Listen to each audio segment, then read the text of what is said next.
Learning Bengali to English translation for class 5, 6, 7, 8 অর্থাৎ 5, 6, 7, 8 এই 4টে ক্লাসের জন্য এই ট্রান্সলেশনটা পার্ট 1। তো 1 নম্বর সেন্টেন্সটা দেখো, যেখানে বলা আছে রামায়ণ একটি মহাকাব্য। এখানে রামায়ণ একটি মহাকাব্য হয়, অ্যাকচুয়ালি সেন্সটা এরকম টাইপের আছে, কিন্তু এখানে হয় কথাটা দেয়া নেই। আমরা ইংরাজিটা করছি দ্য রামায়ণা। রামায়ণকে কিন্তু ইংলিশে যখন আমরা বলবো রামায়ণা বলতে হবে, এবং যেহেতু রামায়ণ একটি মহাকাব্য এবং এই পৃথিবীতে একটাই আছে, সুতরাং তার আগে একটা দা বসাতে হবে। তো দা রামায়ণা, দেখো হয় যে কথাটা আমাদের বাংলায় শেষকালে আসে, এই যে ভার্বটা এটা কিন্তু ইংলিশে সবসময় সাবজেক্টের পরে আসে। এইটা হচ্ছে প্রথম জিনিস যেটা মনে রাখতে হবে, যে সাবজেক্টের পরেই অলওয়েজ ভার্বের জায়গা।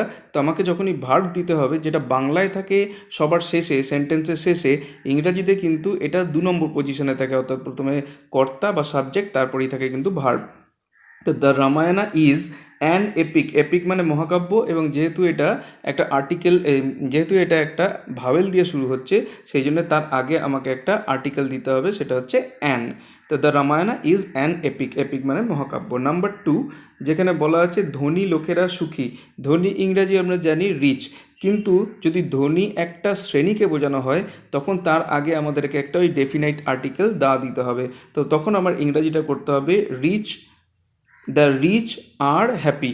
আচ্ছা, এখানেও দেখো একটা জিনিস বোঝার চেষ্টা করো, ধনী লোকেরা হয় সুখী বা ধনী লোকেরা সুখী হয়। তার মানে এই হয় এটা যদি কোন শেষকালে থাকে, আমাকে কিন্তু ইংলিশে এটাকে একদম সেকেন্ড পজিশনে এনে রাখতে হবে। এই ভার্বের পজিশনটাকে যদি আমরা ঠিক করতে পারি, তাহলে কিন্তু ইংলিশ ট্রান্সলেশনটা আমাদের কাছে অনেকটা ইজি হয়ে যাবে। পৃথিবী সূর্যের চারিদিকে ঘোরে। দেখো, পৃথিবী এই মহাবিশ্বে একটি আছে এবং সূর্য একটাই আছে, সুতরাং এই যে জিনিসগুলো গোটা বিশ্বে একটা করেই থাকে, তাদের আগে আমাদেরকে অলওয়েজ একটা করে ডেফিনাইট আর্টিকেল দা ইউজ করতে হয়। তো এখানে আছে পৃথিবী সূর্যের চারিদিকে ঘোরে। এখানে মেন ভার্বটা হচ্ছে কিন্তু ঘোরে, অর্থাৎ মুভ। এই মুভ কথাটাকে কিন্তু আমার ইংরাজি যখন করব তখন শেষকালে রাখলে হবে না, এটাকে কিন্তু আমাকে সেকেন্ড পজিশনে অর্থাৎ কর্তার পরে এনে ফেলতে হবে। তা কে ঘোরে? পৃথিবী ঘোরে। তো আমরা শুরু করছি দ্য আর্থ মুভস।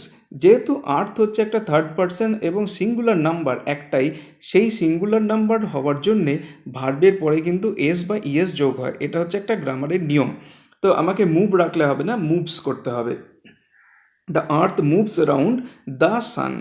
নেক্সট 4 নম্বর সেন্টেন্স, সে সর্বদা সত্য কথা বলে। এখানে বলা এইটা হচ্ছে ভার্ব, সুতরাং এই বলাকে আমাকে ইংরাজি যখন করব তখন সেটাকে শেষকালে রাখলে হবে না, আমাকে সেকেন্ড পজিশনে নিয়ে গিয়ে ফেলতে হবে। তাহলে সে সর্বদা, হি অলওয়েজ, বলাটা হয়ে যাচ্ছে স্পিক। যেহেতু হি হচ্ছে subject, third person singular number, সেই জন্য ভার্বের পরে এস বা ইএস যুক্ত হচ্ছে, সেই জন্য স্পিক্স হয়ে যাচ্ছে। এবং ট্রুথ, সত্যটা, সেই জন্য এটাকে দ্য ট্রুথ করা হচ্ছে।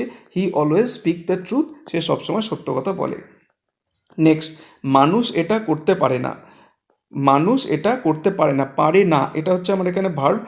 আমাকে এটা যেখানে ছিল শেষকালে, তো ইংলিশে কিন্তু আমাকে এটাকে সেকেন্ড পজিশনে নিয়ে আসতে হবে। মানুষ ইংরেজি হয়ে গেল ম্যান, পারে না হয়ে গেল ক্যান নট, করা হয়ে গেল ডু, এবং এটা হয়ে গেল দিস। তাহলে আমাকে সাজাতে হবে শুধু ঠিকঠাক করে। যদি আমি সাজানোটা মনে মনে ঠিক করতে পারি, তাহলেই কিন্তু আমার ট্রান্সলেশনটা বা ইংলিশটা ঠিকমতো করে লেখা যাবে। নেক্সট, তোমরা কি রোজ বিদ্যালয়ে যাও? এটা হচ্ছে একটা প্রশ্নবোধক বাক্য। এখানে দেখো, তোমরা কি রোজ, এখানে আমাকে যখন প্রশ্ন করতে হবে, ইংলিশে প্রশ্ন করার নিয়ম হচ্ছে যে আমাকে ভার্বটা, যেটা আগে পর্যন্ত আমরা দেখতে পেলাম সাবজেক্টের পরে আসছে, আমাকে কিন্তু ওই ভার্বটাকে সাবজেক্টের আগে আনতে হবে। এবং যে কোনো জায়গায় যদি আমার সাহায্যকারী ভার্ব থাকে, যেমন অ্যাম, ইজ, আর, ক্যান, এইসব ধরনের যদি সাহায্যকারী ভার্ব থাকে, তাহলে আমরা সেই সাহায্যকারী ভার্বটাকে সাবজেক্টের আগে নিয়ে এসে কোশ্চেনটা করা শুরু করব। কিন্তু আমাদের কাছে যদি কোনো সাহায্যকারী ভার্ব না থাকে, যেমন এই সেন্টেন্সটায় আমরা দেখতে পাচ্ছি গো একটা ভার্ব, এটা একটা মেন ভার্ব। তো এর যেহেতু সাহায্যকারী ভার্ব নয়, সুতরাং এটাকে আমরা সাবজেক্টের আগে আনতে পারবো না। তো সেই ক্ষেত্রে আমাদেরকে প্রশ্ন করতে গেলে একটা ডু ভার্বের সাহায্য নিতে হবে, এবং এই ডু ভার্বটাকে আমাদের টেন্স অনুযায়ী বসাতে হবে। যেহেতু এখানে ইউ আছে, ইউ এর পর ডু, ডু হিসাবেই ব্যবহার হয়, সেই জন্য আমরা এখানে কোয়েশ্চেনটা করছি ডু দিয়ে, এবং ডুটাকে নিয়ে আসছি সামনে। Do you go to school every day? তোমরা কি, এখানে ইউ তুমি বা তোমরা দুজনকেই বোঝাতে পারে। Do you go to school every day? তোমরা কি রোজ বিদ্যালয়ে যাও? নেক্সট, তুমি কেন এখানে এসেছো? কেন এর ইংরাজি হচ্ছে হোয়াই। তার মানে তুমি কেন এসেছো? হোয়াই হ্যাভ ইউ কাম, এসেছো মানে অলরেডি তোমার আসাটা হয়ে গেছে। যখন পারফেক্ট করে বোঝানো যাবে যে তুমি এখানে এসে পড়েছো, তখন সেটা হয়ে যাবে পারফেক্ট টেন্স, এবং এখানে হয়ে যাচ্ছে সেটা প্রেজেন্ট পারফেক্ট টেন্স। তো এখানে প্রশ্ন যখন করব কেনর ইংরাজি হোয়াই, সেই হোয়াইটা দিয়ে আমরা সেন্টেন্সটা শুরু করছি। Why have you come here, হ্যাভের পর কিন্তু কাম, যেটা পাস্ট পার্টিসিপল হয়, সেটা কাম, কেম, কাম, তার পাস্ট পার্টিসিপল কন্ডিশনটা কিন্তু কামই থাকে। আর এখানে ইংরাজি হচ্ছে হিয়ার, এবং অবশ্যই শেষকালে একটা জিজ্ঞাসা চিহ্ন আমাদের দিতে হবে। নেক্সট, তুমি জীবনে উন্নতি করো। এইটা দেখো, এই সেন্টেন্সটা হচ্ছে একটা ইচ্ছা বা একটা উইশকে বোঝানোর জন্য আমি কাউকে বলছি সে যাতে জীবনে উন্নতি করে। তো এই ক্ষেত্রে উইশ বোঝানোর জন্য আমরা সাধারণত এই উইশ, মে, এই ধরনের কথাগুলো ইউজ করে থাকি। তো এটার জন্যে সেন্টেন্সটা হবে মে ইউ, উন্নতির ইংরাজি হয়ে যাবে প্রসপার ইন লাইফ, তুমি জীবনে উন্নতি করো। নেক্সট, আমাকে এক গ্লাস জল এনে দাও, এটার ইংরাজি হবে এক গ্লাস জল এনে দাও। যখন আমরা কোনো অর্ডার করি কাউকে বা কমেন্ট করি, তখন আমরা সাধারণভাবে, এগুলো হচ্ছে ইম্পারেটিভ সেন্টেন্সের উদাহরণ, এইগুলোতে আমরা যে সাবজেক্টটা আছে সেই সাবজেক্টটাকে বলি না। যেমন হচ্ছে stand up on the bench, এই ক্ষেত্রে কিন্তু ইউ স্ট্যান্ড আপ কথাটা বলি না, স্ট্যান্ড আপ বললেই বোঝা যায় যে আমি একজনকে ইন্ডিকেট করে বলছি। এই ধরনের সেন্টেন্সের সাবজেক্টটা কিন্তু উজ্জ্ব থাকে। তো সেই ক্ষেত্রে যদি অর্ডার বোঝায়, সেক্ষেত্রে আমরা সাবজেক্টটা লিখব না। এনে দাও, এনে দাও ইংরাজি হয়ে যাচ্ছে ফেচ, এক গ্লাস জল, এ গ্লাস অফ ওয়াটার, এবং কাকে এনে দিতে হবে, আমাকে এনে দিতে হবে। তো you fetch me a glass of water, এটা হওয়া ছিল এটা ছিল সঠিক উত্তর, কিন্তু যেহেতু এটা কমান্ড বা অর্ডার জাতীয় সেন্টেন্স, ইম্পারেটিভ সেন্টেন্স, সেই জন্য এখানে ইউটা উজ্জ্ব রাখা হবে। ইউয়ের পর থেকে বাকি অংশটা আমরা লিখব fetch me a glass of water. Next, আমরা এখানে কত সুখী, তো এইটা একটা বোঝানো হচ্ছে আমাদের মনের এক্সপ্রেশন, এটা হচ্ছে একটা এক্সক্লামেটরি সেন্টেন্স যে আমরা কত সুখী এখানে। তো এইটা বোঝানোর ক্ষেত্রে মনের যে হঠাৎ আবেগ, সেই আবেগটাকে তোমার সেন্টেন্সের ভেতরে কিন্তু নিয়ে আসতে হবে। তো এখানে লেখা হচ্ছে দেখো, how happy we are here, আমরা এখানে কত সুখী রয়েছি, পরে কিন্তু একটা বিস্ময়সূচক চিহ্ন। নেক্সট, নাম্বার 11, ছেলেটি সেখানে ছিল। সেখানে ছিল, ছিল হচ্ছে তার মানে পাস্ট টেন্স, আগে ছিল এখন নেই। তো সেই জন্য আমাকে ভার্ব দিতে হবে কি, ওয়াজ, পাস্ট টেন্সের ভার্ব। তো ছেলেটি, দা বয়, টি রয়েছে যেহেতু সেই জন্য দা আসছে।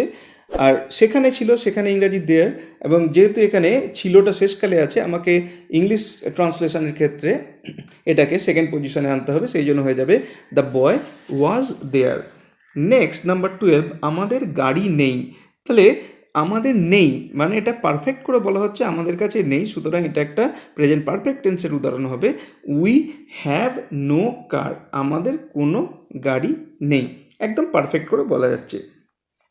নেক্সট, সে কি চায়, সে কি চায়, কি ইংরাজি হয়ে গেল হোয়াট, তাহলে কি চায় মানে চাওয়া ইংরাজি হয়ে গেল ওয়ান্ট। তো এখানে আমরা কোয়েশ্চেনটা করব, what does he want. Okay, next, এরপরে জিজ্ঞাসা চিহ্ন দিতে হবে। নেক্সট হচ্ছে মনু খায়নি। মনু খায়নি মানে হচ্ছে সবার খাওয়া হয়ে গেছে কিন্তু মনু খায়নি, তার মানে এটা পাস্ট টেন্সের ঘটনা, যে খাওয়ার কাজটা কিন্তু সবার আগেই হয়ে গেছে। সেই জন্য আমাদের লিখতে হবে মনু ডিড নট ইট। এবার যেহেতু পাস্ট টেন্স এবং আমরা ডিড ইউজ করেছি, সেই জন্য কিন্তু আর এট করা যাবে না, এটাকে ডিড থাকলে কিন্তু পরের যে ভার্বটা সেটার কিন্তু প্রেজেন্ট টেন্সই রেখে দিতে হবে। নেক্সট, দয়া করে এখানে এসো, দয়া করে প্লিজ দিয়ে শুরু করতে হবে আমাদেরকে। এখানে এসো, কাম হিয়ার, এখানে কিন্তু কোরের করে আলাদা করে ভার্ব লাগবে না, দয়া করে এই টোটালটার জন্যেই কিন্তু প্লিজ ওয়ার্ডটায় কাজ হয়ে যাবে। তোমার ভাই কোথায়, কোথায় ইংরাজি হচ্ছে হোয়ার, আমাকে এইটা দিয়েই প্রশ্ন শুরু করতে হবে। হোয়ার, তোমার ভাই হয় কোথায়, এটা হচ্ছে আমার অ্যাকচুয়াল সেন্টেন্সটা, কিন্তু এখানে হয়টা উজ্জ্ব আছে, সেটা কিন্তু আমাকে বুঝে নিতে হবে, সেই অনুযায়ী আমাকে ভার্বটাকে দিতে হবে। হোয়ার ইজ ইয়োর ব্রাদার, এই ইজটা যেটা সাধারণভাবে আমরা জানি সাধারণ বাক্যে যেটা সাবজেক্টের পরে আসে, প্রশ্নবোধক বাক্যে কিন্তু এটা সাবজেক্টের আগে আসবে, তাই হয়ে যাবে কি where is your brother. Next হচ্ছে উফ লাগছে, এরপরে আছে একটা বিশেষযোগ চিহ্ন, অর্থাৎ এটা একটা সাডেন এক্সপ্রেশন, হঠাৎ করে কেউ তোমাকে চিমটি কেটে দিয়েছে বা মেরেছে, তখন আমরা যেটা মুখ দিয়ে বেরিয়ে আসে উ লাগছে, এই এক্সপ্রেশনটাকে যদি আমরা ইংরাজি করতে যাই সেটা হয়ে যাবে ওহ, এরপর একটা বিশেষযোগ চিহ্ন এই উ শব্দটার জন্য আসছে ওহ, এবং লাগছে এটা হচ্ছে ইট হার্টস, অর্থাৎ এটা আহত করছে আমাকে, এই হিসাবে বলা হচ্ছে। নেক্সট, তুমি কোন শ্রেণীতে পড়ো, কোন শ্রেণীতে পড়ো, কোন ইংরাজি আমাদের করতে হচ্ছে হুইচ, হুইচ ক্লাস, শ্রেণী হচ্ছে class, do you read in. এবার রিড ইন মানে হচ্ছে শ্রেণীতে পড়ো, অর্থাৎ কোন শ্রেণীতে পড়াশুনো তুমি করছো সেইটাকে আমরা বলবো which class do you read in, এবং শেষকালে একটা জিজ্ঞাসার চিহ্ন দিতে হবে। নেক্সট হচ্ছে নেতাজি ভারতবর্ষের গৌরব। তাহলে নেতাজি দিয়ে শুরু করব। ভারতবর্ষের গৌরব মানে নেতাজি ভারতবর্ষের গৌরব হন। তাহলে এই হনটাকে আমাকে এর পরে নিয়ে আসতে হবে। এই যে নেতাজি, এখানে একটা মিস্টেক হয়ে গেছে, নেতাজি এস চলে এসছে, এর আগে একটা আইএস হবে। Is, Netaji is the glory of India, এটা একটা টাইপিং মিস্টেক, নেতাজিজ নয়, Netaji is the glory of India, Netaji হলেন ভারতবর্ষের গৌরব। ঘোড়া দ্রুত দৌড়াতে পারে। এবার ঘোড়া দ্রুত দৌড়াতে পারে, পারে হচ্ছে আমাদের এখানে ভার্ব, তো আমাকে প্রথমে সেইটাকে নিয়ে আসতে হবে পারে। তো the horse can run fast, এখানে বলতে হবে যে সাবজেক্টের পরে কিন্তু ভার্বটাকে আনতে হবে, the horse can run fast. Next, এই আমগুলি পাকা নয়, আমাকে আনতে হবে এই আমগুলি হয় পাকা নয়, মানে এই হয় কথাটা কিন্তু এখানে নেই, আমাকে এটাকে বুঝতে হবে। তাহলে কী হবে, এই আমগুলি, এই অর্থাৎ this mangoes are not ripen, পাকা ইংরাজি হচ্ছে রাইপ, সেইখান থেকে যেহেতু তার আগে আমি বি ভার্ব দিয়েছি তাহলে এই রাইপ ভার্বের পাস্ট পার্টিসিপল হয়ে যাবে। নয় পাকা, এবার নয়ের ইংরাজি নিয়ে আসতে হবে নট, তো সেই হিসাবে এটার সেন্টেন্সটা হবে this mangoes are not ripen. Next number 22, Kolkata একটি বড় শহর। তাহলে কলকাতা সাবজেক্ট, আমাকে সাবজেক্ট আগে আনতে হবে কলকাতা। তাহলে এখানে সেন্টেন্সটায় যেটা আছে এখানেও কিন্তু ওই হয় কথাটা নেই, কলকাতা একটি বড় শহর হয় বা কলকাতা হয় একটি বড় শহর, এইভাবে আমাকে সেন্টেন্সটাকে সাজাতে হবে, নাহলে কিন্তু আমি ভার্বটা খুঁজে পাবো না, কারণ এই সেন্টেন্সটার ভেতরে ভার্বের এক্সিস্টেন্সটা কিন্তু বুঝতে পারা যাচ্ছে কিন্তু পরিষ্কার করে বলা নেই। তা আমাকে তৈরি করে নিতে হবে ভার্বটা, হয়, তাহলে হচ্ছে তার জন্য ভার্ব হচ্ছে ইজ, কলকাতা ইজ একটি বড় শহর, এ বিগ সিটি। নেক্সট, আমার বোন ভালো গান গাইতে পারে, তাহলে পারে হচ্ছে এখানে ভার্ব, তার ইংরাজি হচ্ছে ক্যান, তাহলে আমার বোন মাই সিস্টার পারে ক্যান ভালো গান গাইতে, সেটা হলো sing well, can sing well, যেহেতু ক্যান রয়েছে একটা জিনিস খেয়াল করতে হবে, এখানে সিংসটা কেন হলো না, মাই সিস্টার তো থার্ড পারসন সিঙ্গুলার নাম্বার, খেয়াল করতে হবে এইখানে যে ক্যান বলে এই মডালটা বসে রয়েছে, এই মডালটার জন্যে কিন্তু ওই সিংটা আর সিংস হলো না, অর্থাৎ মেন ভার্বের আগে যদি কোনো বি ভার্ব কোনো মডাল বসে তাহলে কিন্তু ওই সাবজেক্ট ভার্ব এগ্রিমেন্টের ক্ষেত্রে ওই থার্ড পারসন সিঙ্গুলার নাম্বারের এফেক্টটা কিন্তু ওই মেন ভার্বের উপরে গিয়ে পড়ে না। নেক্সট নাম্বার 24 বলা হয়েছে এই গ্রামের লোকেরা পরিশ্রমী, এই গ্রামের তাহলে ইংরাজি হয়ে যাচ্ছে the people of this village. দেখো এত বড় একটা সাবজেক্ট, তাহলে এই গ্রামের লোকেরা হয় পরিশ্রমী, তো এই হয় এই যে ভার্বটা কোথায় এসে পড়ছে, আমি বলেছিলাম সেকেন্ড প্লেসে, কিন্তু এখানে এই সাবজেক্টটাই হয়ে গেছে the people of this place, এখানে চারটে শব্দের সাবজেক্ট। আমরা দেখে এসেছি দ্য রামায়ণা যেটা দুটো ওয়ার্ডের সাবজেক্ট ছিল, এখানে কিন্তু 1 2 3 4 চারটে শব্দের একটা সাবজেক্ট আছে। তো খেয়াল করতে হবে সাবজেক্টটা কিন্তু সবসময় যে একটা শব্দেরই হবে এরকম নাও হতে পারে, দুটো তিনটে চারটে শব্দেরও হতে পারে, কিন্তু ভার্বকে কিন্তু প্লেস করতে হবে ওই সাবজেক্টটা কমপ্লিট হওয়ার পরে, সুতরাং সাবজেক্টটা কতটা অংশ জুড়ে আছে এইটার আন্দাজটা হওয়ার একটা দরকার, সেই জন্য এই সেন্টেন্সটা the people of this house, A people of this village, এই গ্রামের যারা বাসিন্দা বা লোকেরা তারা কি হয় পরিশ্রমী আর ডিলিজেন্ট, ডিলিজেন্ট মানে পরিশ্রমী। এবং লাস্ট যেটা সূর্য চন্দ্রকে আলোকিত করে, অর্থাৎ সূর্যের আলো গিয়ে চাঁদের উপরে পড়ে, তাহলে সূর্য যেহেতু একটাই আছে সেই জন্য বলতে হবে কি দ্য সান, এবং এটা যেহেতু থার্ড পারসন সিঙ্গুলার নাম্বার সেই জন্য আলোকিত করে তার ইংরাজি হচ্ছে লাইট, এবং তারপরে কি করতে হবে আমাকে এস বাই এস যোগ করতে হবে, যেহেতু সান হচ্ছে থার্ড পারসন সিঙ্গুলার নাম্বার, তাই হয়ে যাবে দ্য সান লাইটস, এবং চাঁদও যেহেতু একটা আছে সেই জন্যে এটারও আগে আমাকে দা বসাতে হবে, সেই জন্য হয়ে যাবে অ্যান্সারটা the sun lights the moon. তা আশা করি এইখান থেকে আমি তোমাদের ট্রান্সলেশনের একটু বেসিক ধারণা দিতে পারলাম, পরবর্তী ভিডিওগুলোতে আমি আরও বেশি ভালো ধরনের ট্রান্সলেশন ডেলি কথা বলার ক্ষেত্রে ব্যবহার করতে পারবে, ডেলি লেখার ক্ষেত্রে ব্যবহার করতে পারবে, এবং এইগুলোর থেকে তোমরা ভালো ইংরাজি লিখতে পারবে এই আশা আমি রাখছি। তো ভিডিওটি যদি ভালো লেগে থাকে অবশ্যই এই ভিডিওটাকে একটা লাইক করো এবং আমার চ্যানেলটিকে সাবস্ক্রাইব করো। Thank you.